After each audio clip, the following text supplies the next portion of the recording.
les Archives nationales sont une structure qui date de la Révolution française, avec 2 sites, un site ancien, celui de Paris, et puis un site qui a ouvert depuis 2013 à Pierrefitte-sur-Seine, Saint-Denis, et donc c'est à cette occasion de l'ouverture du site de Pierrefitte que j'ai été recruté dans cette structure pour la DAC, et donc au service de tous mes collègues.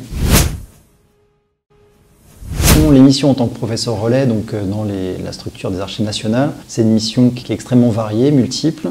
On est à la fois chargé d'accueillir des classes, d'effectuer des ateliers pédagogiques avec ces scolaires qui viennent de l'académie. On travaille beaucoup à l'élaboration d'activités pédagogiques à destination des scolaires, c'est-à-dire qu'on va soit répondre à des demandes d'enseignants qui nous contactent en amont et avec lesquels on construit finalement un atelier ou plusieurs ateliers pédagogiques pour leur classe. Ça nous permet d'avoir un suivi pédagogique avec des classes sur plusieurs séances et ça permet aux élèves d'avoir des connaissances relativement fines de ce qu'est une structure d'archives, de ce que sont les documents d'archives et la manière dont on travaille en histoire sur la construction d'un récit historique et sur l'analyse scientifique. On travaille aussi en tant que professeur relais à l'élaboration des formations académiques, donc dans le cadre de groupes auxquels on est rattaché. Donc mon groupe c'est Archives et Patrimoine, avec mes collègues notamment des structures d'archives du département et de l'académie. On est à la fois chargé de l'élaboration d'activités, des formations académiques et aussi de l'animation de ces formations académiques ensuite à destination de nos collègues.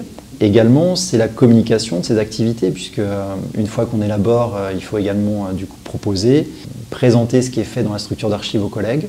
On intervient dans le cadre de séminaires, de journées de formation. On est également très bien relayé par nos équipes d'IPR, plutôt pour les structures d'archives, donc les IPR d'histoire-géographie et de MC. Donc voilà, on essaye d'informer nos collègues sur les activités qui sont menées dans les structures. L'idée dans ces salles, finalement, c'est d'accompagner les élèves dans l'appropriation des documents d'archives, avec toujours une confrontation avec des originaux.